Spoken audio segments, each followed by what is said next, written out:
एक दिवसीय दौरे पर पहुंचे महाराष्ट्र के डिप्टी सीएम देवेंद्र फडणवीस के द्वारा मीडिया से चर्चा करते हुए कांग्रेस पार्टी पर कई कटाक्षे गए। देवेंद्र फडणवीस ने कहा कि कांग्रेस नेताओं से वह पूछना चाहते हैं कि कांग्रेस नेताओं ने जो प्रदेश में गारंटी दी वह गारंटी अब तक पूरी नहीं हुई है। वह देश में चल रही इंडिया गठबंधन के मामले को लेकर देवेंद्र फडणवीस ने साफ इंडिया अलायंस में कोई भी एक दूसरे को नेता मानने के लिए तैयार नहीं है। जहां जितनी परिया है उसे दुगने नेता है। इस प्रकार अलायंस कभी भी कारगर नहीं साबित हो पाएगा। वहीं रोजाना इसकी बयानबाजी एक दूसरे के खिलाफ ही हो रही है। उनके नेताओं का एक दूसरे के राज्यों में कोई वजूद भी नहीं है।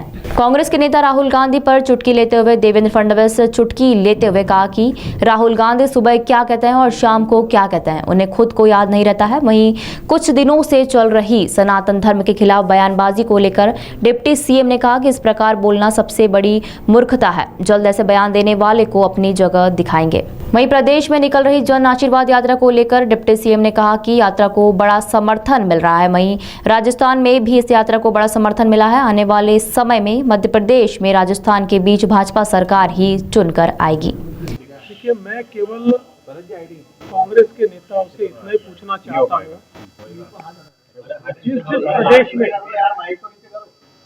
जिस प्रदेश में कांग्रेस ने गारंटी दी वहाँ एक भी गारंटी वो पूरी कर पाएंगे।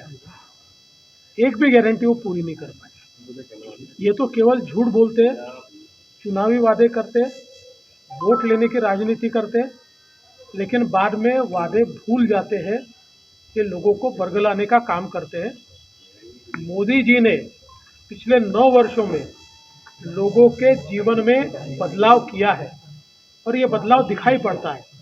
देश आगे बढ़ रहा है, ये लोग देख रहे हैं और भारत की जनता ये मोदी जी के साथ में। देखिए, भारत में जो सबसे प्राचीन संस्कृति है वो सनातन संस्कृति है, वो सनातन धर्म है। और मुझे कभी कभी आश्चर्य होता है, इस देश के अंदर किसी ने भी किसी के धर्म पर नहीं बोलना चाहिए, लेकिन आप किसी और धर्म पर बोलकर देख लीजिए, इस्लाम पर बोलकर देख लीजिए, क्रिश्चियनिटी पर बोलकर देख लीजिए, तो हंगामा खड़ा हो जाएगा। लेकिन सनातन के खिलाफ इस प्रकार से बोलना और अपने आप को सेक्युलर कहना, मैं ऐसा मानता हूँ इससे बड़ी मूर्खता कोई नहीं है। लोग इनको अपनी जगह दिखाएंगे और सनातन के खिलाफ, सनातन तो कभी समाप्त नहीं होगा, लेकिन सनातन के खिलाफ जो विचार रखते हैं उनके विचार समाप्त हुए। मध्य प्रदेश में देखिए, ऐसा है कि राहुल जी सुबह क्या कहते हैं उनको शाम को याद नहीं रहता है, और शाम को क्या कहते हैं दूसरे दिन पता नहीं होता।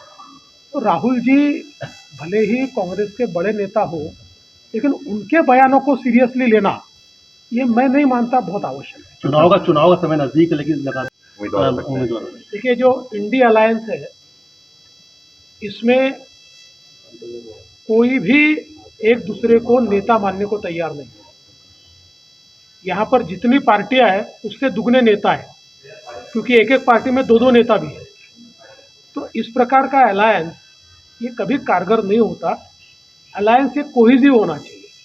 अलायंस इस प्रकार का होना चाहिए कि जो एक दूसरे को अकोमोडेट करे। रोज इनकी बयानबाजियाँ एक दूसरे के खिलाफ भी है, और सबसे बड़ी बात यह है कि इनका एक दूसरे के राज्य में कोई वजूद नहीं है।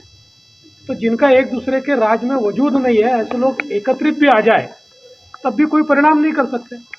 ममता दीदी यूपी में जाकर परिणाम नहीं कर सकती और अखिलेश जी बंगाल में जाकर परिणाम नहीं कर सकते। अच्छा असर है। मध्य प्रदेश की जन आशीर्वाद यात्रा को आप सभी लोग देख रहे हैं कि लोगों का बहुत बड़ा समर्थन मिल रहा है। और मैं राजस्थान भी होकर आया, राजस्थान में जो परिवर्तन यात्रा है उसको बहुत अच्छा समर्थन मिल रहा है। मध्य प्रदेश में भी हम चुनकर आएंगे और राजस्थान में भी बीजेपी ही चुनकर आएंगे। बीजेपी की घोषणा को कमलनाथ